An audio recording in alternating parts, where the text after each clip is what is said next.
9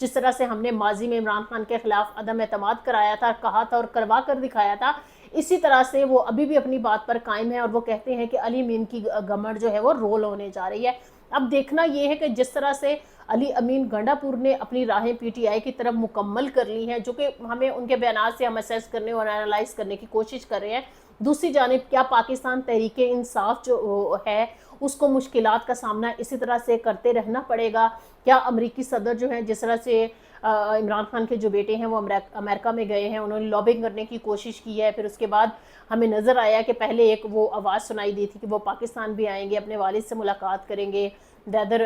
یہ صورتحال ہمیں اگست میں یا 5 اگست کو یا آنے والے دنوں میں کیا ہو پاتا ہے اس پر بھی ہماری نظر رہے گی۔ لیکن اس کے ساتھ ساتھ یہ جو ساری صورتحال ہے تو پاکستان پیپلز پارٹی کا رول اگر ہم موجودہ دور میں دیکھیں، کیونکہ دیکھیں پی ایم ایل این تو گورنمنٹ میں ہے، ان کو ایک سائڈ پر رکھ دیں، اگر آج ہم تھوڑی سی بات پاکستان پیپلز پارٹی پر کریں تو ہمیں نظر آتا ہے جس طرح فیصل کریم کنڈی نے کہا ہے کہ جس طرح عمران خان پر عدم اعتماد ہم نے لا کر دکھایا تھا، اسی طرح سے علی امین گنڈا پور کی گورنمنٹ جا کر رہے گی۔ تو کیا یہ وہی پیٹرن نظر آ رہا ہے جس طرح سے عمران خان کو وفاق سے ہٹایا گیا، سختی نہیں ٹلی ہے، آزمائش ختم نہیں ہوئی ہے، ان کے لوگوں کو ڈی نوٹیفائی جو کہ انسداد دہشت گردی سرگودا سے سزائیں ہوئی تھی، علی محمد احمد چٹھا سمیت علی جو ہمارے اعجاز چودھری ہیں سینیٹر پاکستان تحریک انصاف کے، اس کے ساتھ ساتھ ملک احمد بچر کو جو ڈی نوٹیفائی کر دیا ہے اور ظاہر ہے دوبارہ سے یہ سیٹیں ویکنٹ ہو گئی ہیں۔ اس کے ساتھ ساتھ آج پنجاب اسمبلی میں ملک احمد بچر کو نکالنے کے حوالے سے بھی گتھم گتھا تصادم نظر آیا ہے، ایون کہ وہ کہتے ہیں نا کہ تھپڑ مارنے کی وجہ سے پاکستان تحریک انصاف کے جو رکن ہیں ان کو 15 نشستوں کے لیے معطل بھی کر دیا گیا ہے اور 2 لوگوں کو معطل کیا گیا، 15 نشستوں میں وہ شامل نہیں ہو سکیں گے۔ اب اس ساری صورتحال میں ایک ہمیں نظر آ رہا ہے کہ صورتحال بن رہی ہے پنجاب میں اور دوسری صورتحال نظر آ رہی ہے ہمیں خیبر پختونخوا میں۔ اگر جو پاکستان پیپلز پارٹی ہے وہ اسی پیٹرن کو فالو کرتے ہوئے، جس طرح سے خواجہ آصف خود کہتے ہیں کہ یہ ہائیبرڈ نظام ہے اور اس ہائیبرڈ نظام پر یہ دونوں سیاسی جماعتیں خاص طور پر، کیونکہ میں 2 کا ذکر اس لیے کروں، یہ بڑی سیاسی جماعتیں ہیں، پی ایم ایل این اور پاکستان جو پیپلز پارٹی ہے، ان کے ساتھ ایم کیو ایم بھی ہے، آئی پی پی بھی ہے، اگر دوسرے آزاد لوگوں کو بھی دیکھ لیا جائے اور ساری صورتحال کا انالیسس کیا جائے تو ہمیں نظر آتا ہے کہ کیا یہ علی امین گنڈا پور کا بھی اسی پیٹرن کے ساتھ عدم اعتماد کروا کر سی ایم اپنی مرضی کا لا کر پھر مائنز اینڈ منرلز بل، 27ویں آئینی ترمیم اور یہ سارے فیصلے جو ہیں اسی خواہش کے مطابق ہو جائیں گے کہ پھر ٹھیکہ چائنیز کو دینا ہے یا امریکنز کو دینا ہے اور یہ فیصلے ہونے لگ جائیں گے تو پھر کیا سب کچھ ٹھیک ہو جائے گا؟ کیا سیاسی عدم برداشت ختم ہو جائے گا؟ کیا جو پاکستان تحریک انصاف ہے ان کی گراؤنڈ میں جو ایک کیلے گراؤنڈ، سیاسی گراؤنڈ کی بات کر رہی ہوں کہ ان کو بالکل سائڈ پہ کیا جا رہا ہے؟ کیونکہ کچھ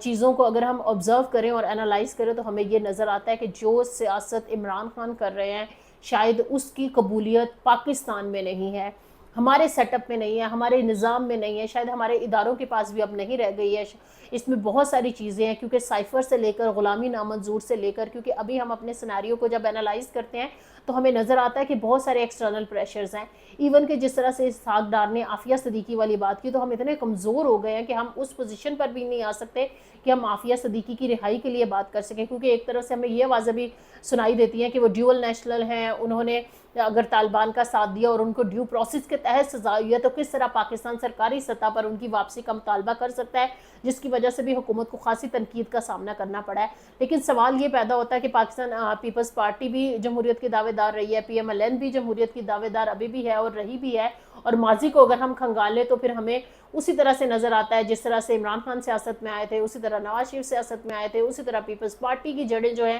وہ کہیں وہیں سے نکلتی ہیں جہاں سے سب سیاستدانوں کی نکلتی ہیں۔ اب سوال یہ پیدا ہوتا ہے کہ پاکستان میں سیاسی بحران کے حل کے لیے مقتدرہ اور سیاسی جماعتیں بیچ کا راستہ کیوں نہیں نکالتی؟ کیا ون ونڈو آپریشن بڑی طاقتوں کو فیسیلیٹیٹ کرنے کے لیے پاکستان ہمیشہ یہی رول جو ہے وہ پلے کرتا رہے گا؟ کیا ہم امریکہ کو فیسیلیٹیٹ کرنے کے لیے ہمارے جو اپنے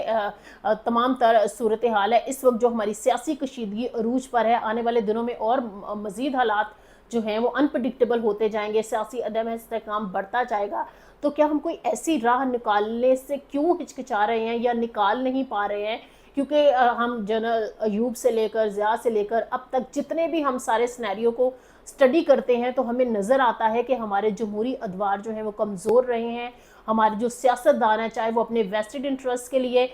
جمہوری ویلیوز کو قربان کرتے نظر آئے ہیں اور اپنے اقتدار کو دوام دیتے نظر آئے ہیں. لیکن اگر کوئی اس میں کہہ رہے ہیں نا اکھڑ پن کا مظاہرہ کرے یا پھر وہ بات نہ مانے جس طرح سے ابھی عمران خان کے بارے میں چل رہا، اور شاید کہیں نہ کہیں یہ بات بھی ہوتی تھی کہ شاید ان کو کہیں نہ کہیں ایک وہ کہتے ہیں نا کہیں نہ کہیں کام آ جائے گوئے والا، لیکن اب شاید ایسا لگ رہا ہے کہ عمران خان واقعی میں اس فیلڈ کے لیے اب ضروری گراؤنڈ کے لیے اب تک جو صورتحال بنی ہوئی ہے نہیں ہے. کیونکہ جس طرح سے کل عمر ایوب کی جو اساسوں سے زائد کیس ہے الیکشن کمیشن نے ان کو بھی طلب کر رکھا ہے 2 بجے، تو سننے میں یہی ہے کہ آہستہ آہستہ پی ٹی آئی کی وکٹیں جو ہیں اڑائی جائیں گی، ان کو سیاسی میدان سے باہر کیا جائے گا اور پھر وہ ماحول بنایا جائے گا جو بھی پاکستان کو یا پھر ہمارے ان موجودہ سیٹ اپ کو، ہمارے جو ابھی سیاسی جماعتیں جو گورنمنٹ میں ہیں ان کو جو سوٹ کرتا ہے. تو کیا اس سوٹ کرنے میں ہم متحمل ہو سکتے ہیں کہ کہیں بلوچستان میں، کہیں خیبر پختونخوا میں جو نعرے لگ رہے ہیں، جو آوازیں اٹھ رہی ہیں، کچھ لوگ بلوچستان سے اسلام آباد بھی آئے، تو یہ ساری سچویشن میں کیا ہم نے بات چیت مذاکرات کے ذریعے پاکستان کے مفادات کو مد نظر رکھتے ہوئے ہماری جمہوری ویلیوز، ہمارا آئین، یہ ساری چیزیں کہاں چلی جائیں گی؟ ہم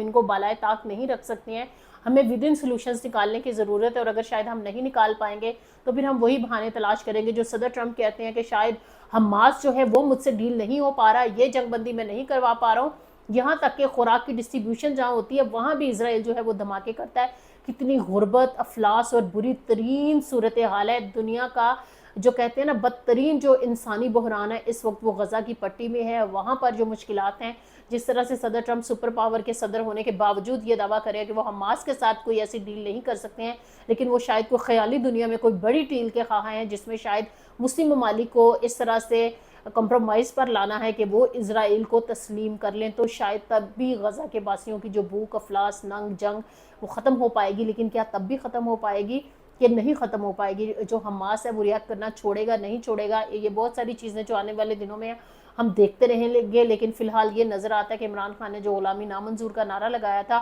اس کے لیے کوئی سیز فائر کا بندوبست امریکہ بالکل نہیں کر پا رہا ہے. بین الاقوامی جو قوتیں اور طاقتیں ہیں وہ عمران خان کی ایکسیپٹیبلٹی پاکستان کی سیاست میں اس طرح نہیں چاہتی ہیں، اور اگر ایسا وہ چاہتی ہوتی تو میرے خیال میں عمران خان پولیٹیکل ریکنسیلیشن کے ذریعے دوبارہ سے سیاسی گراؤنڈ میں آ جاتے. اب دیکھنا یہ ہے کہ ان کی جو واپسی ہے کیا وہ پرتشدد طریقے سے ہوتی ہے نہیں ہوتی ہے، یا پھر آنے والے دنوں میں پی ٹی آئی کو مکمل سیاسی منظرنامے سے باہر کرنے کے لیے کوئی پلان تیار ہو چکا ہے. ہماری یہ تمام تر ان اپڈیٹس پر نظر رہے گی. مائنس نیوز کو فالو کرتے رہیے اور ہم آپ کو آپ کی جو پسندیدہ شخصیات ہیں ان کی ٹاکس لے کر آتے رہیں گے ہمارے ویلاگ کے ساتھ ساتھ.